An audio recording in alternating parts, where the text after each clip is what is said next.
Forward to the next question, question number 7, to perform total platelets count. अब total platelets count हमें perform करना है, हमें क्या क्या चाहिए होगा, हमें ब्लड सैंपल चाहिए होगा, हमें हीमोसाइटोमीटर चाहिए होगा या ऑटोमेटेड सेल काउंटर चाहिए होगा, हमें डायलुएंट चाहिए होगा और हमें माइक्रोपिपेट चाहिए होगा। सबसे पहला काम क्या करना है, हमने सैंपल को कलेक्ट करना है। पेशेंट आपके पास आएगा, पेशेंट को आपने बिठाना है, पेशेंट को आपने रिलैक्स करवाना है। आफ्टर दैट आपको उस पेशेंट का सैंपल कलेक्ट करना है। आपने सैंपल कलेक्ट कर लिया, उसके बाद सैंपल को आप प्रिपेयर करोगे। प्रिपेयर कैसे करोगे, तो आप हीमोसाइटोमीटर अगर यूज कर रहे हो, ठीक है, तो उसमें आप ब्लड सैंपल को डाइल्यूट करोगे।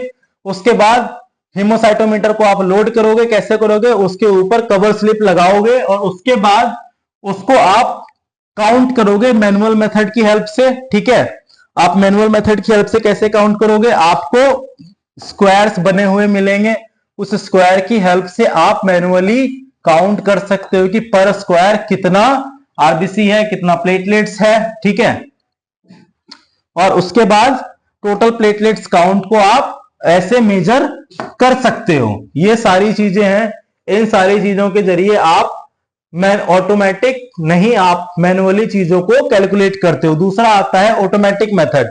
ऑटोमेटिक मेथड में क्या होता है, आपने एनालिसिस करने के लिए आपके पास ऑटोमेटिक मशीन है, आपने मशीन के अंदर सैंपल डाला और जैसे ही आपने मशीन के अंदर वो सैंपल डाला, जो ऑटोमेटिक एनालाइजर है उसने ऑटोमेटिकली एनालाइज करके आपको एक रिपोर्ट प्रिंट करके दे दिया।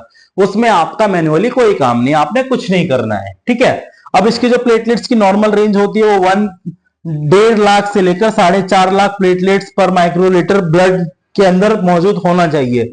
अगर ये इससे कम है, मतलब पेशेंट को कोई मेडिकल कंडीशन है, पेशेंट को डॉक्टर से इमीडिएटली मिलना चाहिए।